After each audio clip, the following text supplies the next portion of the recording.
Subscribe कीजिए unpaid गुरुजी channel को, दबाइए बेल आइकन को लेटेस्ट एजुकेशन वीडियोस देखने के लिए।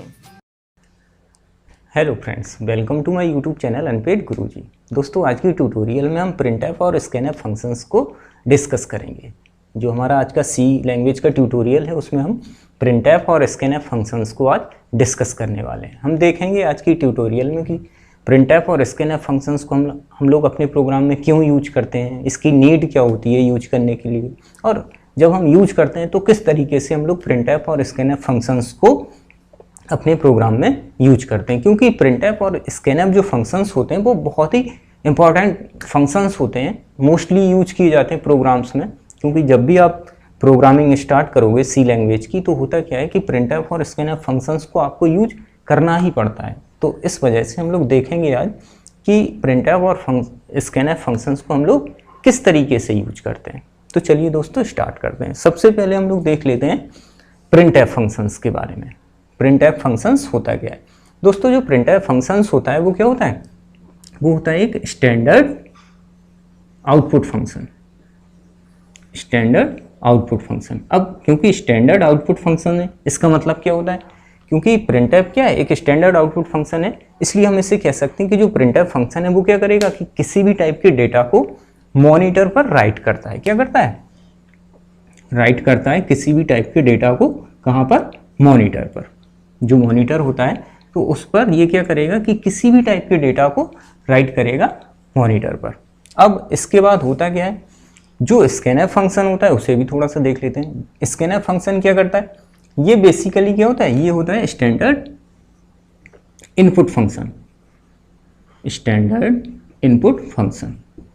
अब क्योंकि स्टैंडर्ड इनपुट फंक्शन है तो ये क्या करेगा कि जो कीबोर्ड होता है, कीबोर्ड जो स्टैंडर्ड इनपुट डिवाइस होती है कीबोर्ड, उससे क्या करेगा, ये इनपुट को रिसीव करता है। देखो दोनों क्या है, स्टैंडर्ड ओरिएंटेड फंक्शन है, मतलब स्टैंडर्ड इनपुट आउटपुट फंक्शन है। इसलिए ये क्या करेंगे कि स्टैंडर्ड इनपुट आउटपुट डिवाइसेस से जो इनपुट रिसीव करेगा और आउटपुट को सेंड करता है। तो ये दोनों स्टैंडर्ड इनपुट आउटपुट फंक्शंस हैं। तो स्कैनफ की हम लोग बात कर रहे थे। स्कैनफ फंक्शन क्या होता है?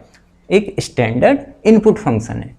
तो ये क्या करेगा कि कीबोर्ड से, कीबोर्ड जो स्टैंडर्ड इनपुट डिवाइस होती है उससे क्या करेगा, इनपुट को रिसीव करता है। क्या करेगा? इनपुट को रिसीव करता है। कहाँ से? कीबोर्ड से। तो हम कह सकते हैं कि जो स्कैनफ फंक्शन होता है उसका काम क्या होता है कि वो क्या करेगा, कीबोर्ड से किसी भी टाइप के डेटा को रीड करता है। ये हम कह सकते हैं, कीबोर्ड से किसी भी टाइप के डेटा को रीड करता है। तो ये बहुत ही महत्वपूर्ण फंक्शंस होते हैं, बहुत इंपॉर्टेंट फंक्शंस होते हैं दोनों, इनपुट और आउटपुट के लिए। और काम क्या करते हैं, क्योंकि ये इस वजह से भी इम्पॉर्टेंट हो जाते हैं काफ़ी, क्योंकि ये किसी भी टाइप के डेटा पर ऑपरेशंस करते हैं। चाहे आप इंटीजर वैल्यू के साथ काम करा लो इससे, या फिर इनपुट क्या बोलते हैं, इंटीजर हो गया, फ्लोट हो गया, कैरेक्टर हो गया, स्ट्रिंग हो गया, तो किसी भी टाइप के डेटा के साथ ये ऑपरेशंस को परफॉर्म कराते हैं। ऑपरेशंस कैसे परफॉर्म कराते हैं?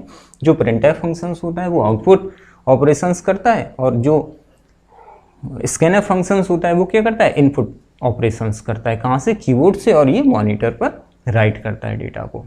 तो ये बहुत ही महत्वपूर्ण फंक्शंस होते हैं। अब दोनों की जो डेफिनेशंस होती है वो कहाँ पे होती है? एक हेडर फाइल होती है studio.h, studio.h, जिसे हम लोग बोलते हैं standard input output header file. Standard input output header file. क्योंकि इसके अंदर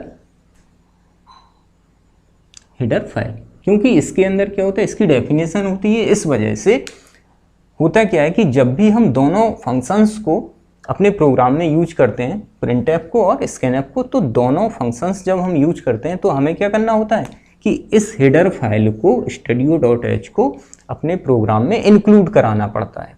तो हम क्या करते हैं फिर, जैसे आपने देखा होगा कि हमेशा प्रोग्राम में क्या लिखते हैं, इंक्लूड studio.h। तो ये कंपलसरी हो जाता है। क्यों? क्योंकि हम करते क्या है कि क्योंकि हम अपने प्रोग्राम में प्रिंटफ और स्कैनफ फंक्शंस को यूज कर रहे हैं, इस वजह से हमें इस हेडर फाइल को studio.h को हमें इंक्लूड कराना पड़ता है। क्यों? रीजन यही होता है क्योंकि दोनों जो फंक्शंस हैं printf और scanf, उनकी जो डेफिनेशन है वो इस हेडर फाइल के अंदर स्पेसिफाई की गई है। इस वजह से हमें लाइब्रेरी से अपने प्रोग्राम के साथ उसे लिंक कराना पड़ता है। तो लिंक कराने के लिए हमेशा कौन सा डायरेक्टिव यूज करते हैं? Include directive. तो इस वजह से हमें अपने प्रोग्राम के साथ इस हेडर फाइल को इंक्लूड कराना पड़ता है। तो ये रीजन होता है। तो इस वजह से हम कह सकते हैं कि दोनों जो फंक्शंस होते हैं वो बहुत ही महत्वपूर्ण फंक्शंस होते हैं। तो दोस्तों आज के ट्यूटोरियल में हमने printf और scanf फंक्शंस को यूज करके देखा। अब इसके आगे हम लोग देख लेते हैं थोड़ा सा एक फॉर्मेट सिंटैक्स देख लेते हैं कि scanf को हम लोग कैसे यूज करते हैं, printf को कैसे यूज करते हैं। जो scanf का सिंटैक्स होता है उसे इस तरीके से लिखते हैं, scanf %d, कुछ भी ले सकते हैं, %d इंटीजर के लिए होता है, %c कैरेक्टर के लिए होता है। इस तरीके से हम लोग लेते हैं। तो सपोज हमें कोई एक इंटीजर वैल्यू रीड करानी है तो %d और M% यहाँ पर वेरिएबल का नेम, जैसे हमने कहा a, तो इस तरीके से ये होता है। तो यहाँ पर जो d है %d वो क्या होता है? फॉर्मेट स्पेसिफायर होता है। क्या होता है? Format specifier. और M% लगा के हम लोग क्या करते हैं? वेरिएबल के नेम को स्पेसिफाई करते हैं। तो वेरिएबल के नेम में आप कुछ भी ले सकते हो, जो वेरिएबल का नेम होता है उसमें आप कुछ भी ले सकते हो वेरिएबल के नेम में। तो जो वैल्यू आप कीबोर्ड से रीड कराओगे वो वैल्यू किस में असाइन हो जाती है? इस वेरिएबल में असाइन हो जाती है। अब यहाँ पर हम लोग देख लेते हैं जो फॉर्मेट स्पेसिफायर होते हैं वो क्या होते हैं? हमेशा इंटीजर के लिए क्या होता है? %d होता है, कैरेक्टर के लिए %c होता है। इसके अलावा जो फ्लोट होता है, फ्लोट के लिए %f होता है और स्ट्रिंग के लिए %s होता है। तो ये होते हैं फॉर्मेट स्पेसिफायर। अगर आप अब डिपेंड करता है कि आप किस टाइप का डेटा इनपुट और आउटपुट कर रहे हो, किस टाइप के डेटा को रीड और राइट कर रहे हो। तो हमेशा अगर आप इंटीजर टाइप के डेटा को रीड कर रहे हो तो हमेशा %d फॉर्मेट स्पेसिफायर होगा। कैरेक्टर टाइप के डेटा को रीड कर रहे हो तो यहाँ पर %c होगा। तो ये थोड़ा सा देखा जाता है। तो ये जो scanf है उसका फॉर्मेट हुआ। अब इसके अलावा printf का हम लोग देख लेते हैं। जैसे हमें क्या करना है? printf यूज करना है। तो printf को हम लोग इस तरीके से यूज करते हैं। printf स्पेसिफाई किया और यहाँ पर सपोज हमें एक इंटीजर टाइप के डेटा को डिस्प्ले कराना है। सपोज वेरिएबल में वेरिएबल में वैल्यू है तो उसकी जो वैल्यू है वो उसे हमने डिस्प्ले कराना है हमें। तो हम क्या करते हैं? %d लगा के उस वेरिएबल के नेम को स्पेसिफाई करते हैं। तो यहाँ पर भी जो d है वो एक फॉर्मेट स्पेसिफायर है और जो a है वो वेरिएबल का नेम है। तो इस तरीके से हम लोग डिस्प्ले करा लेते हैं। तो ये तो था हमारा आज का ट्यूटोरियल। आज का ट्यूटोरियल दोस्तों आपको कैसा लगा हमें कमेंट सेक्शन में ज़रूर बताएं। Thank you.